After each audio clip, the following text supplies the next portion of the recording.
So when I was a little boy, there were just a couple of things that were really important to me.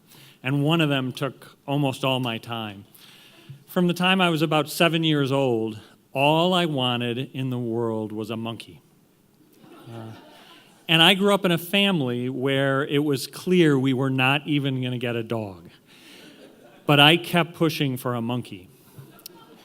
And so you might ask yourself, did it matter what kind of monkey? And if I was a better person, the answer would be no. But it definitely mattered what kind of monkey. I wanted a chimp. Chimpanzees are just the best monkeys. They can hang around with you and your friends. They can play sports. We've all seen them on TV. So if I could choose, I would get a chimpanzee. But I wasn't from a rich family, and so I probably should have aimed for one of those second-tier monkeys. One with a prehensile tail. You could throw them a nut, and they'd catch it with that cool little monkey hand. That'd be great. But there was a problem, and it was a problem even at 7 I saw, and that is nobody had monkeys. I mean, there were no monkeys. And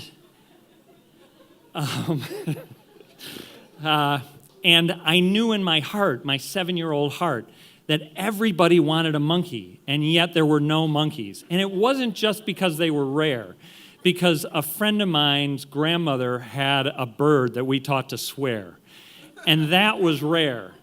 But having a monkey was really something else altogether.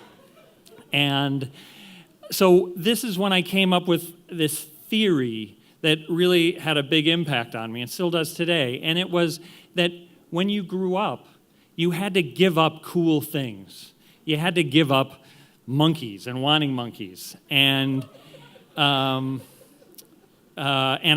was the day when the second important thing from my childhood kind of came to pass. And I decided then that I was not going to be an adult who did not get a monkey. I wasn't going to give up on my dream. And so a couple of years later, I'm 9, and my mom has a bad... yeah. And my mom has a terrible accident, and she's stuck in bed for almost a year. And so we needed some help. So we hired a housekeeper. And actually, we ended up hiring a series of housekeepers because I was one of 6 children with hobbies like teaching parrots to swear. And the first housekeeper that we hired's name was Sadie. And Sadie didn't really care what any of us thought of her, and she really ignored almost all the rules that my father set for her. And so she wasn't around very long. But one day I was imagining what it would be like to have a monkey, and where the monkey would sleep and where we would store all the bananas. And Sadie, just in an offhand way, said, "I have a monkey." And I mean, this just shook my world.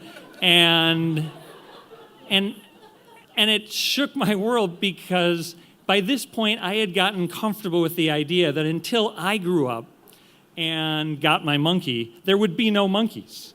And the other reason was I just didn't understand why she might lie to me. She clearly didn't care whether I liked her or not. And so I started to ask questions. And I learned that Sadie lived in another part of town with her chimpanzee named Samuel.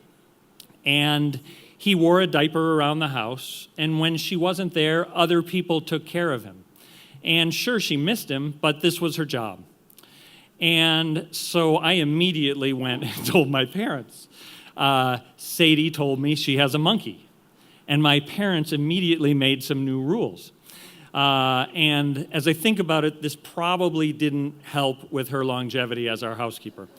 But my parents' rules were the monkey could never come to our house because our house wasn't really set up for a monkey visit, they said. And the other thing was I wasn't allowed to go visit Sadie and Samuel because she lived in a dangerous part of town. And Sadie's response to this was really very straightforward. She said, "Well, okay, then next week I'll just bring Johnny a picture of Samuel."